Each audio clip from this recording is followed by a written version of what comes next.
Hello and welcome to the ESI Focus, where I delve into a specific sector of the esports industry with a special guest. This is our fourth and final episode on fan engagement, which is presented by fan engagement and content services REELY.AI. So if you do want to check their website, then please do. In this episode, we're going to be discussing esports team membership programs and fan engagement platforms. So two huge topics when it comes to fan engagement. In particular, we're going to be discussing how these methods are beneficial to fans and organizations, and then everything in between as well. But to guide me through this huge topic, I'm joined by Burgess, who's Beasley Esports' Chief Operating Officer. Now, Beasley Esports, obviously, a lot of people will know as the owners of the Houston Outlaws. So, Laurie, how are you doing? I've heard that it's been pretty hectic so far. It is busy. We're in full on Overwatch season with the Overwatch League. We're doing really well. We're, at the top of the standings, so we're thrilled, but it's a really busy year. And, we're sort of doing programs that impact and have been sensitive to COVID restrictions. And then we're starting to go back to some live, smaller scale events. So, yeah, it's busy. I can't deny it. It's been hard getting together with you, Tom, but sure glad to be here today. No, and I appreciate you taking the time, especially, like I said, through the Overwatch season and with everything that's been going on there. But first, before we kind of jump into like fan engagement itself, I think it's good to get people understanding about who you are and kind of about Beasley Esports and a bit of a background check in general. So can you just tell us a little bit about yourself in terms of how you even got started with Beasley Esports? Sure. I'm thrilled to be part of Beasley Media Group, which is the owner of Beasley Esports and obviously the Houston Outlaws. My background, I was a magazine publisher, very strong in print sales and print branding and video content for most of my career, working on some major magazine titles, but really moved out of that when I really started to see a shift in, this next generation consumer. They are wired so very differently than Gen X and baby boomers were. And so the idea of working on and developing media properties and media experiences that could be really compelling for Gen Y and Gen Z were exciting. And Beasley Media Group's CEO Caroline Beasley recruited me to come to the company to it's a radio company. It's the fourth largest radio operator in the country in America, and wanted me to help work with her on diversification efforts so that, as consumers, just like with magazines, perhaps weren't as compelled to stay addicted to radio. Cars aren't coming out now off the production line with radios in them. She wanted to develop and identify new revenue streams and new types of businesses that would be relevant to the next generation of media consumers. And so hence, we made an investment in esports back in September of 2018 with the acquisition of a brand called Checkpoint XP, which is really a content brand that talks about what's going on in esports, both, from a video gaming and esports perspective, and then now also the exploding space on the collegiate level. And then from that, we got our taste of esports and said, oh, Caroline wanted more. And so we ended up acquiring the Houston Outlaws, and we're on the brink of launching another team. So, wow, it's been just nuts, but it's been a lot of fun. And I'm guessing that, as you were saying about kind of tapping into that Gen Z and even further market, that, engaging with fans is then kind of at the center of that, and kind of making sure that you're constantly up with like the trends and you're kind of using the correct services, the correct platforms to try and engage with these fans to create a bigger fan base. Yes, I mean, I think the fan base, piece of this is very much like targeting a specific audience, right? It's no different than what magazines have done, what radio has done, really making sure that the content that you're creating is really designed to be consumed and valued by the audience that you are seeking, your target audience. So yes, I mean, the focus for what we're doing here across the entire Beasley Esports franchise is to really capture and captivate those that are just wildly interested in video games and esports, whether they're actual players or whether they're fans. And, there's interesting challenges that are involved with this because, first of all, we are creating content targeting fan bases on media platforms that so many different sponsors are not maybe they're a little bit familiar with, but they're not very fluent in evaluating or understanding. The average sponsor does not really understand how to leverage Twitch, and they don't understand when we're marketing our content on Twitch, how to really evaluate that. Same thing for YouTube. Let's add Discord into the equation. A lot of people don't even know what Discord is, let alone, how do we leverage it? And then of course, TikTok is growing like mad right now, right? And so, all these new media platforms are something that many brands and their advertising agencies are not quite as knowledgeable about as they were with magazines, newspapers, radio, television. So it's sort of this new frontier that we've got these esports teams that have wild fan bases, and we are all trying to engage with them so that it really feels like there's a bond with those fans. And, with the chat component, we can chat with them. They can hear us. They can see us in more intimate places. But, it's still, I would say, very much the wild, wild west, and still its infant stage because brands don't know what to make of it. And I'm guessing that it's even changed from the fact of when from when you said with the esports kind of venture in like 2018 to now, and like in the space of 3 years, even with a pandemic, it's changed so much.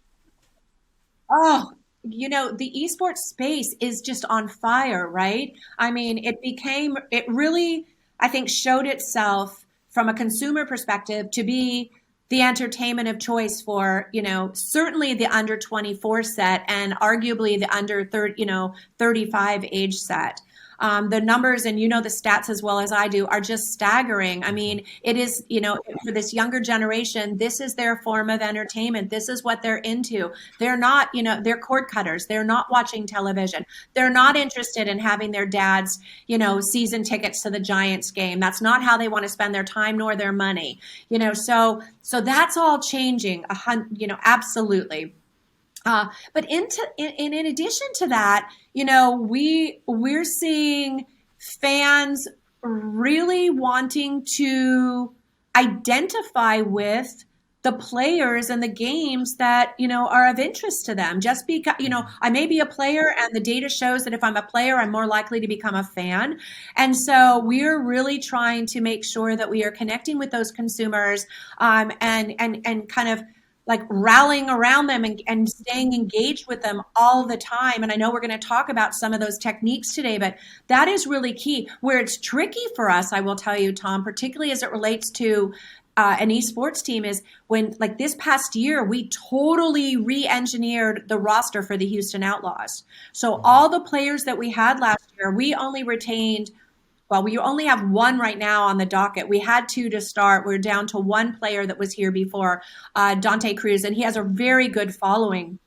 But when you clean out a roster, you lose all your social media followers and fans that are, identified with those players individually. I mean, we've got the team, followers and fan base, but we also have the individual player followers and fan base. And so, there was a real effort that we made to rebuild that fan base, and fast, this year, because some of the players that were here, most of the players that were here last year are gone, and so our audience just shrunk. And like the Houston Rockets aren't. I suspect that they have pretty strong renewals every year on season ticket holders and all that, but we had to sort of start from scratch. So yeah, it's a big challenge every year, and I will say I think it's going to continue to be a challenge because we're not an organization that's going to say, we're going to sign players and they're going to be on our roster for 3 years. I mean, with the subtleties of the game, with the changes, we're going to Overwatch 2 at some point next year. We don't know what kinds of skill sets that's going to require us to recruit. There's just a lot of different factors that come into all that. So it has direct correlations to fan base size and the popularity of the fan base and the size of the fan base, and then that has direct correlations to us on our ability to sell sponsors, because sponsors want to know, how many fans do you have, and so it's all connected. And I think that then this kind of leads into a little bit we were talking about of the reason why there are kind of membership programs for organizations and fan engagement platforms which are being created specifically for organizations themselves, because it's this kind of turnover of trying to turn a fan of a player into a fan of an organization. So then when that player leaves, they then stay and they get the benefits from that. Oh, Tom, you just nailed it. I mean, that is our biggest goal, to transition our fans to loving the Outlaws, whoever the Outlaws are, and trusting the organization to make sure that we've got the best roster possible to represent our brand and Outlaws Nation, if you will. The challenge that existed a year ago when we acquired the team in November 2019, literally acquired the team, and the team and Overwatch at that point, December of 2019, dispersed from having all the teams based in Los Angeles to then moving to their hometown markets just in time for COVID, I might add. And so here, Houston felt that finally our team is here. They've been living and playing in Los Angeles, and now they're here. And then, and so the real goal was to get the team highly visible, highly connected to the Houston market and the Houston sports base. Fortunately for us, we have a fantastic sports authority that sponsors and works with, all of the different teams that are the pro teams that are based here, and they're wonderfully supportive and all of that. But in addition to that, we wanted the Outlaws to be introduced and taken as seriously as the Houston Texans and the Houston Astros. And we have a lot of ground to make up because this was our first year in the market.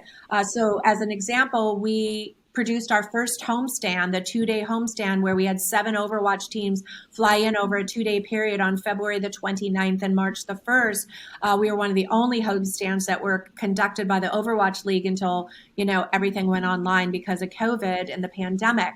But that was a really big opportunity for us to bring the fan base together under sort of one big umbrella. We had over 3,000 fans one weekend. They paid a lot of money, spent a lot of time with us over that 2-day period, to really kind of become addicted to the Outlaws organization. And so that was sort of like step number one. And then last year when everything shut down, we immediately went into, oh my goodness, now that we don't have the ability to physically see our fans, to host meet and greets and shake hands and take photographs and do personal appearances and all those things, wow, what are we going to do? And so we concocted a number of different virtual events, even a TV series, a sport documentary series, to really make sure that we're getting our team out in front of the fan base. So we had a TV show that aired for 3 consecutive Saturdays. The TV show aired 3 consecutive Saturdays during the month of May last year, with this rivalry spotlighting the Houston Outlaws and the Dallas Fuel. And the whole goal was to introduce that to the TV audience that, at that point, if you think about it, there were no live sports on television. And so Tegna Television came to us and said, could you guys create something for us? And we used it as an opportunity to, once again, introduce our teams to the fan bases in the state of Texas and get people, going from scratching their heads saying, professional video gamers, what are you talking about, to, oh, I get it. Oh, that could be my kid. Mm-hmm. So we did a lot of that. And, I think we became very good at doing events virtually. And then but with the ambition that we would kind of go to the next level in 2021, and not just by doing events, but by creating like membership clubs and all that kind of stuff, which we have now done and all that, which I'm happy to talk about. Yeah, so let's jump straight into like membership programs and kind of those services then. And firstly, like, what are your kind of thoughts and opinions on esports membership programs right now? Because I feel like you have kind of 2 fan engagement buzzwords right now, and it is membership programs and fan engagement platforms, and then fan tokens probably as well. But we can't talk about that. We'll go on for hours if we talk about that. But specifically with membership programs, like, what do you find beneficial about them? Yeah. So, well, I think, let's like kind of cut to the chase here. I think initially when, at least from our strategy, we felt that fan engagement is paramount to our future success. Like everything we've talked about, the more fans we have, the better.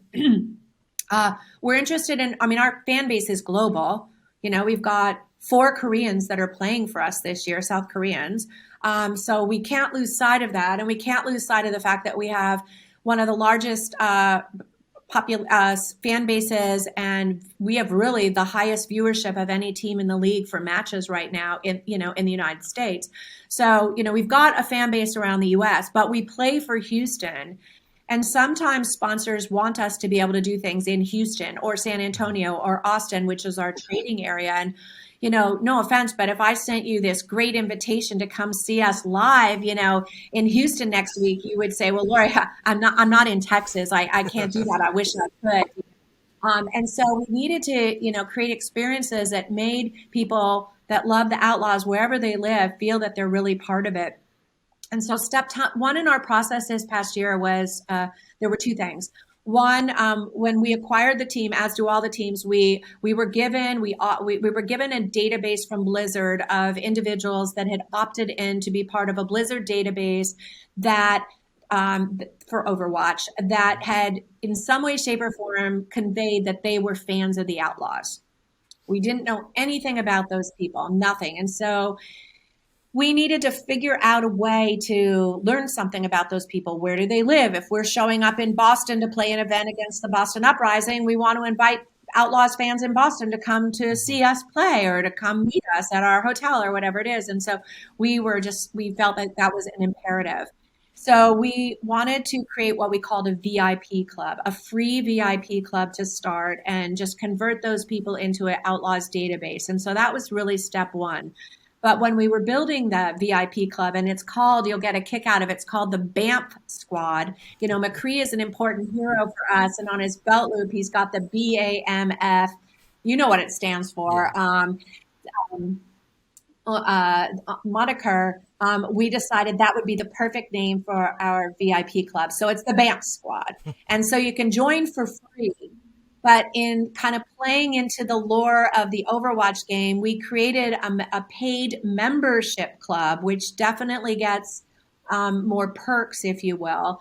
And they have to pay. They're paying $200 for this year. Our first go of it is we have up to 250 memberships that are up for sale for $250. We went live with this in the beginning of March, and we sold 57 memberships so far. But those members are called members of the Deadlock tier. They're insiders. Those, if you think about like our BAMF squad members as being our super fans, these are our super, super, super fans.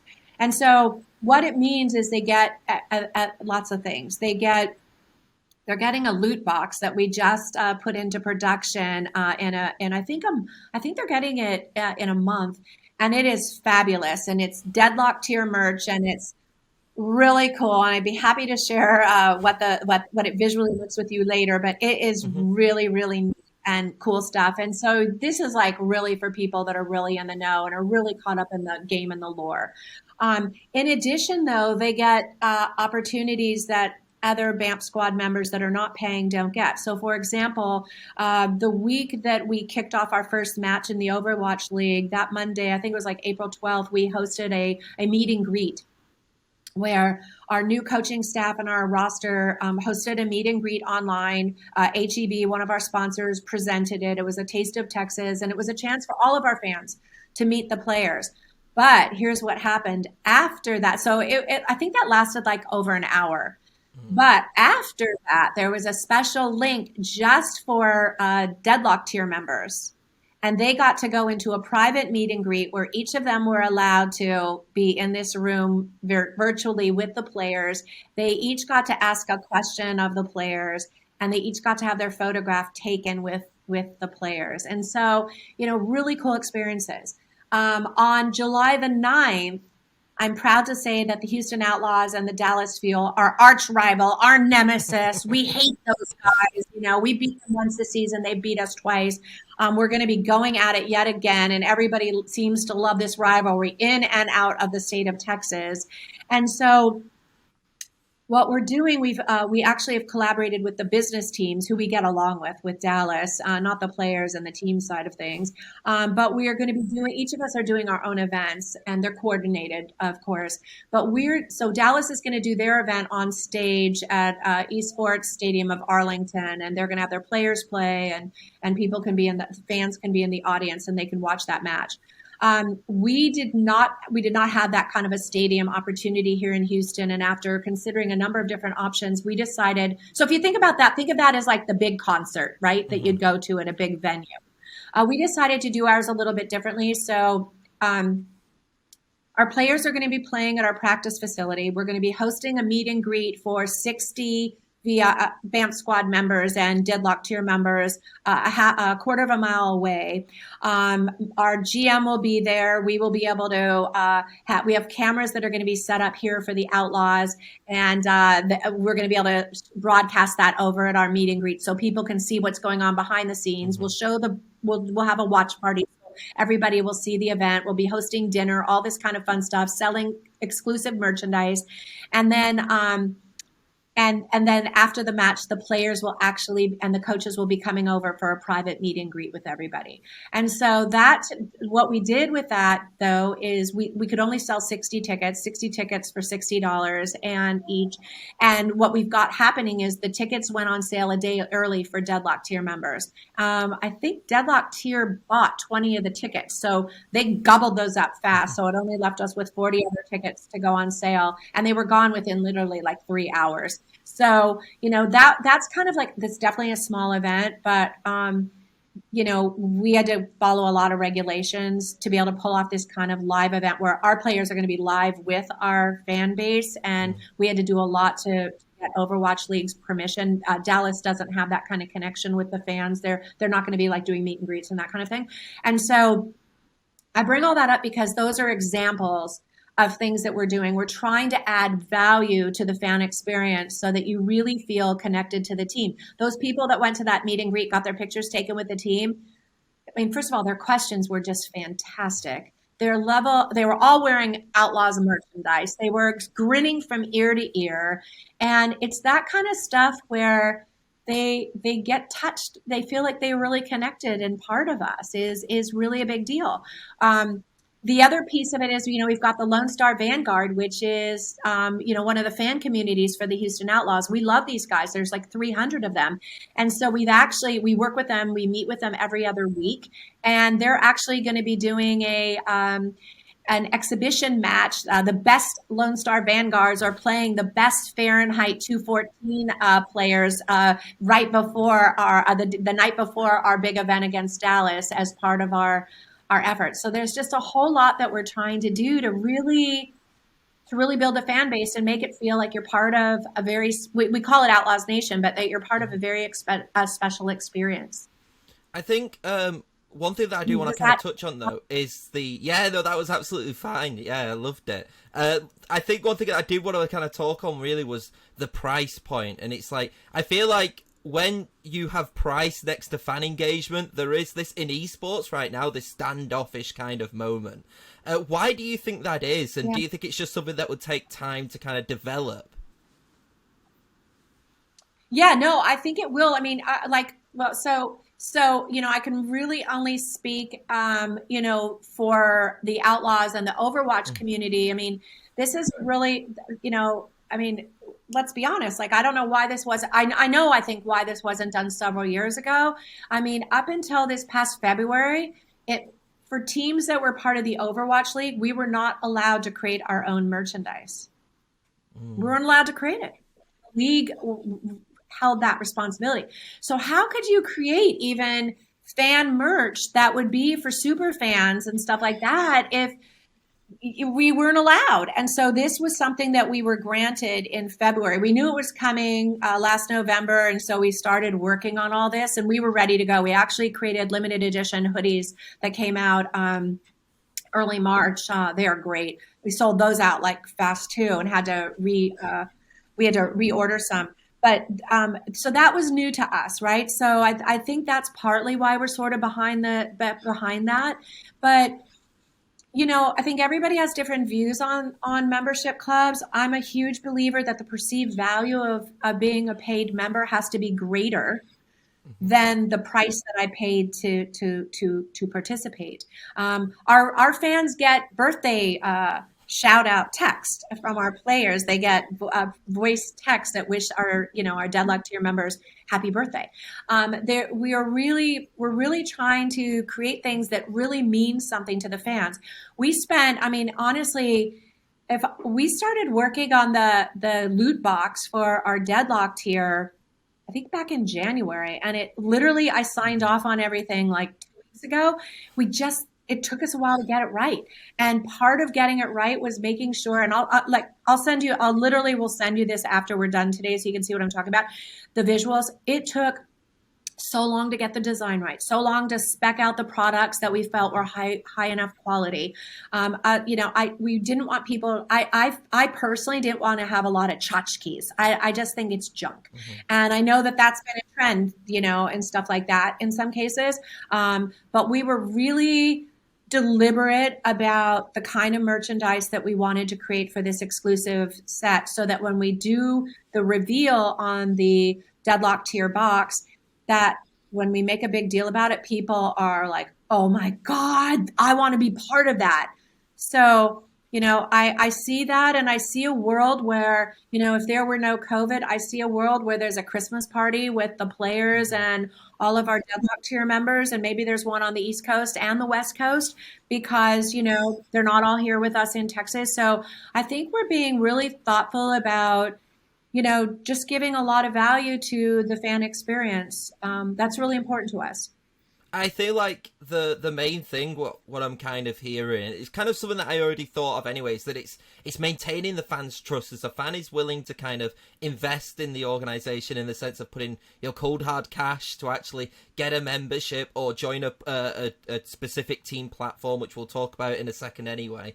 Then you've got to make sure that when they get that reward, it is worth it for them, because sometimes it's so hard to get a second chance. There have been many times, and then like you said, the fact that it takes so much time to kind of get these things rolling. I think that, maintaining trust is so important, especially for membership programs, because if, like you said, it could drop instantly.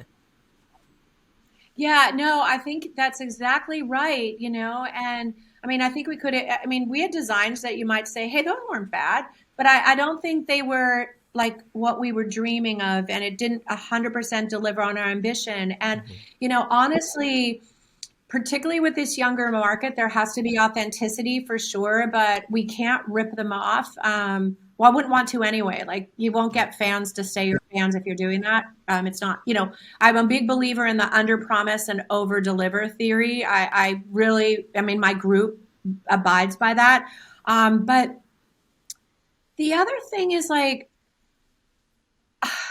I just think, well, first of all, the economy is in terrible shape right now, right? Mm-hmm. So if we're asking young people to invest $250, and by the way, it started out more than that, and we just thought, let's just not go at it so ambitiously from day one. Maybe it grows to that in time, but because we had a lot of ideas on product, and I think it could go to that. And there will be special offers that Deadlock Tier gets that are really kind of cool, that won't cost them more money right now.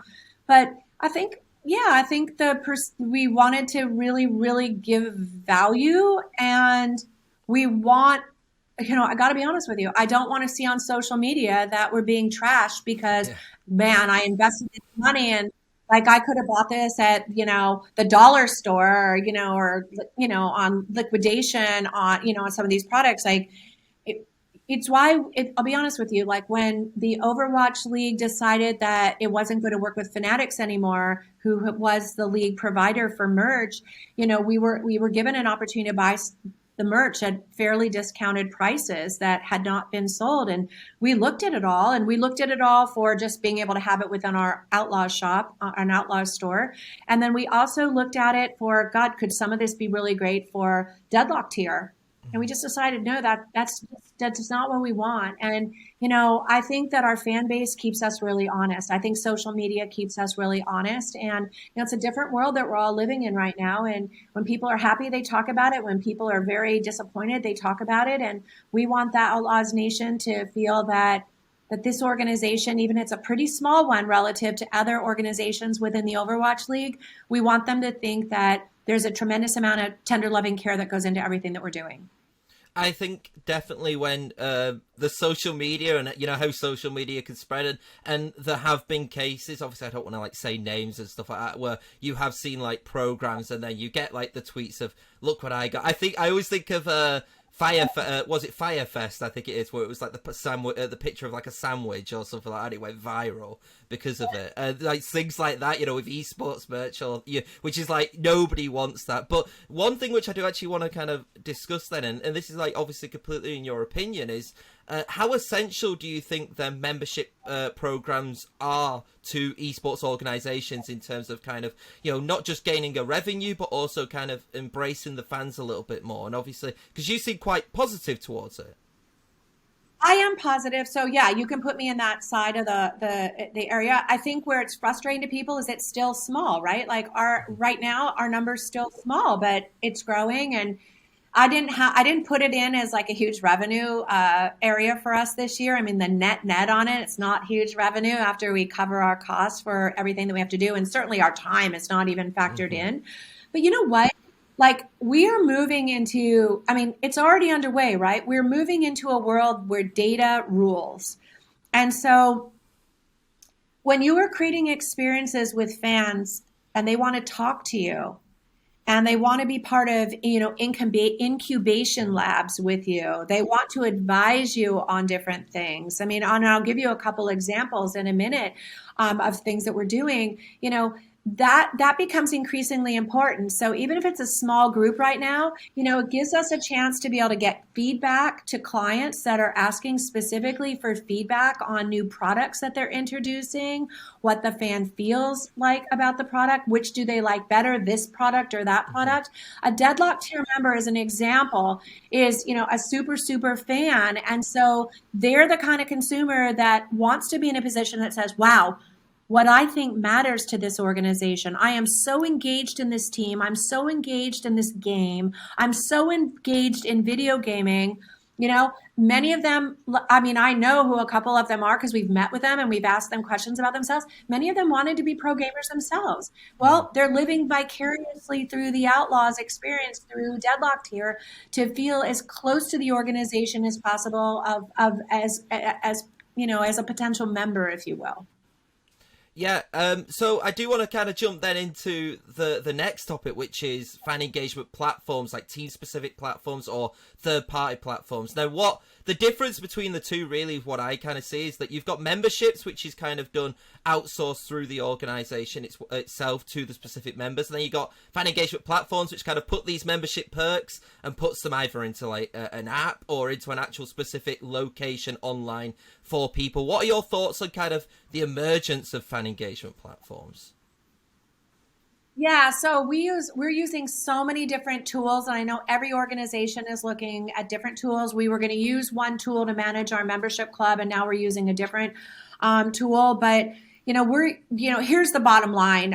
We want to understand who our audience is. And, we want to understand if our audience is consuming our content on social media. If so, which channels. We want to understand, are they also the people that are coming to events? Which events? How often? Are they the same kinds of people are they the same individuals that are buying our merchandise? Ooh, what kind of merchandise are they buying from us? I mean, we're trying to get that down to a science, really.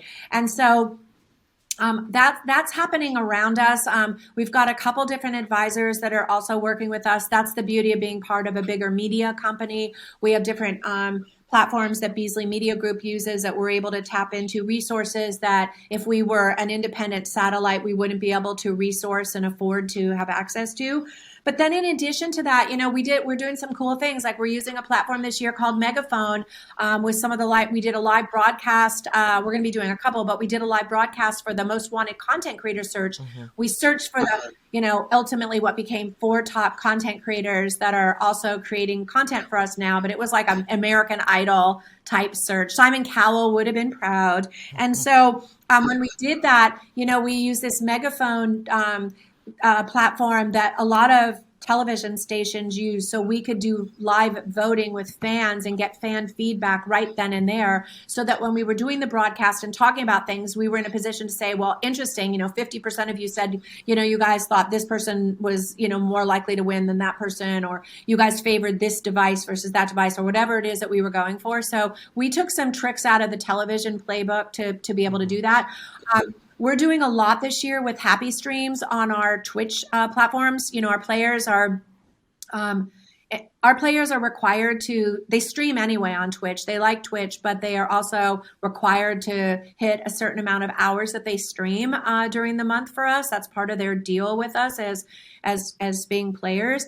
And so we've added this happy stream component that not only gives us a tremendous amount of metrics and insights to, what's going on with our on our Twitch platforms, but it also allows us to tailor make specific messages and information that we're putting out on some of our players' Twitch channels when they're streaming. And so, that's kind of cool. And it allows our players to have more engagement with their fan base too. So we're doing that kind of thing. And then the other thing that's new this year for us as well, we're really trying to figure out what works, Tom. I mean, that's really, that's the key here. And so we're working with a company called Blinkfire that is really managing and monitoring all of our content across all of our mediums and media platforms that we are on, with the exception of live events. And they are not only capturing it, but they're able to see not only how many views, which that's allowed, you're able to find that everywhere, but they're able to provide some degree of valuation metrics. So we understand what the value is of anything that we're doing for potential sponsors or just for ourselves. And if you said, why are you doing it? It's like, A, we want to prove to sponsors that what we're doing for them works, but B, we're really trying to be using insights to tell us what we should be doing differently or better.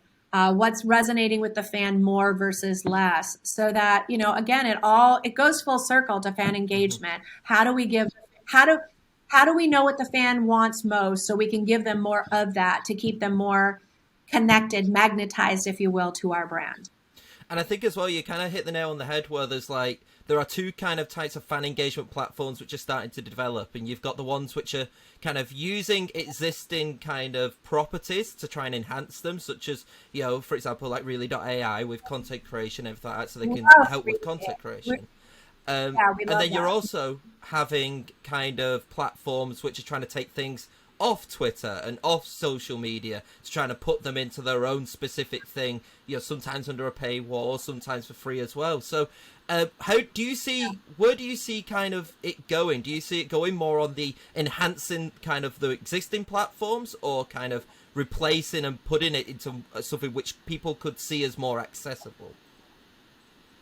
Yeah, so that's a really good thing. So just to kind of put it out there, not everything that we're producing is available to everybody. So one could say it's behind a paywall, some of it. Certainly with the membership club, with the BAMP squad, once you're a BAMP squad member, you're getting like newsletters. Nobody else is getting those. If you're getting a couple other things, and then Deadlock Tier gets stuff. And, we're giving BAMP squad heads up on things that before, like, it would be natural for my social media team to say, let's put it out on social first. No, we'll put it to our most loyal fans first, because they deserve to know about stuff first. It's actually taking a play out of the American Express Platinum Card program. They, when they would do concerts, they would always put Platinum Card members would have the opportunity to buy the tickets first before everybody else.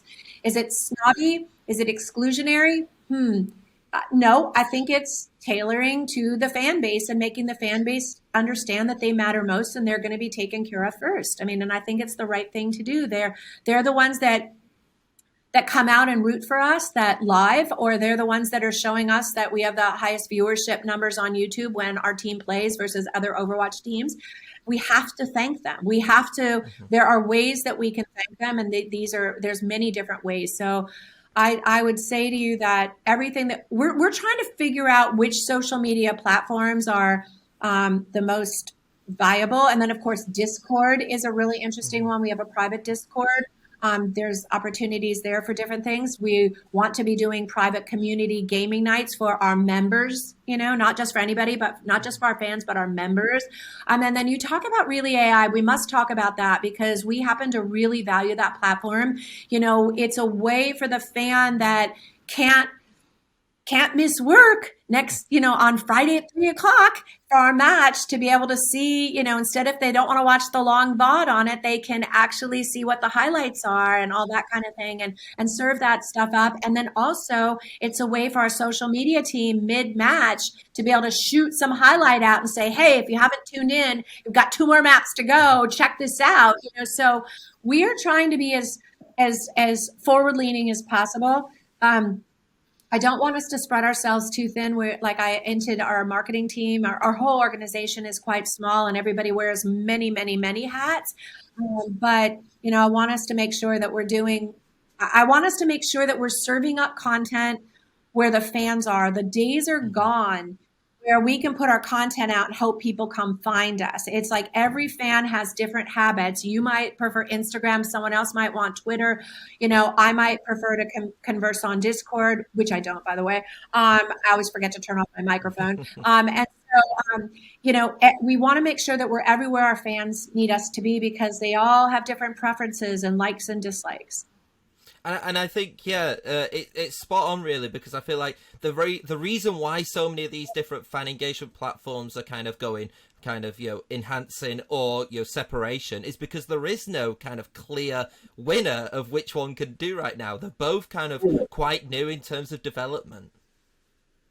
Oh, you said it. And, I wish, when I talked to you about that Blinkfire platform that we're using, we talked to so many different companies. I'm not going to name them all. I mean, I would be taking another hour to name all the company names, but, really frustrating, right? Because if we're doing, let's say, a piece of content and, let's say it was for a sponsor. We've got Zenni Optical, the glasses, my glasses here that I'm supposed to be wearing to block my blue light, Um, if we were doing something with Zenni, right? And so it's one thing if the background behind me that you see here today, the backdrop says Zenni, right? That gets picked up and there's value. It's another for me to be talking about Zenni. It's another thing for me to be talking and wearing Zenni and then talking about it for 1 second versus 20 seconds. You know what? There's no platform that has figured out the value of all that yet. It drives me crazy. I wish I could work with somebody to develop that. That's the really interesting thing because, when you can get to a place where you can really place a value on the information that someone is saying, it's no different than with REELY.AI. Look at the highlight. We couldn't have made this highlight without REELY.AI. How did we do it? This is why it was so much easier. It could have taken us hours. That's a lot more of a compelling message to share with somebody than just say, having REELY.AI as a logo on the backdrop as an example. So then, really, I've just looked at the time, and unfortunately, we have got to wrap it up. Unfortunately, we could talk about this, double this time, like you said. But I really want to conclude it on something which is a little bit fun. But with fan engagement platforms and membership programs kind of continuing to develop, where do you see these services going in the future? Do you think it's going to be a point where every kind of for Team Liquid, for example, with Liquid Plus, is everyone going to have a Liquid Plus, or is everybody going to have a mobile app? Where gone are the days where you go on Twitter, if you want to look at Houston Outlaws, you just click on an app and everything's there, including social media and chatting. Where do you see it going in the few years? Yeah, it's a great question. I mean, the mobile app thing that you're bringing up is really interesting. I'm not sure where we sit on apps. I think we're at a 50-50 place. I think that we live in a place where we believe that the consumer is interested and is discovering content how they want to discover it. I'm not sure that this younger generation is as focused on the apps and definitely not the website. Like the website, all the media companies I've ever worked with, the website's always been like I call it the mothership, and it just isn't the mothership here. Anytime we're doing something where we need to engage with someone, we send them to the website. But when we're posting content, it's going out on social. It's designed to come to you so that you can get it. If you've requested Outlaws content, you're getting it. So I feel that I'm not going to give you the answer you want on the app because we are not in development on an app. We've talked about it. Yeah. And I just don't know that that's what Outlaws Nation wants from us. But what I can say is that right now, we are very diligent about producing a tremendous amount of content that turns our fans on and makes them feel like this is a really good use of their time when they have to figure out how they're going to be entertained. Outlaws are part of that diet every single day, their entertainment diet. And so we want to make sure that we're producing content. Sometimes it's different content that goes onto different platforms. It's created with different thought processes in mind and slightly different fan audiences in mind. And we're going to continue to do that until we've figured this all out. Yeah, no, that is a great answer. Thank you for coming on, Laurie. It was a great pleasure, and like I said, we could have chatted for another hour and a half. I think, we might chat for another hour and a half after this, but unfortunately, you're probably very busy, so I don't think Houston Outlaws would be very happy if I did that. But once again, I would like to thank our partners, REELY.AI, for for partnering with me and ESI for this focus. This is the last one, and thank you for coming on, Laurie, and I appreciate it. Thank you. Become an Outlaws fan now, Tom.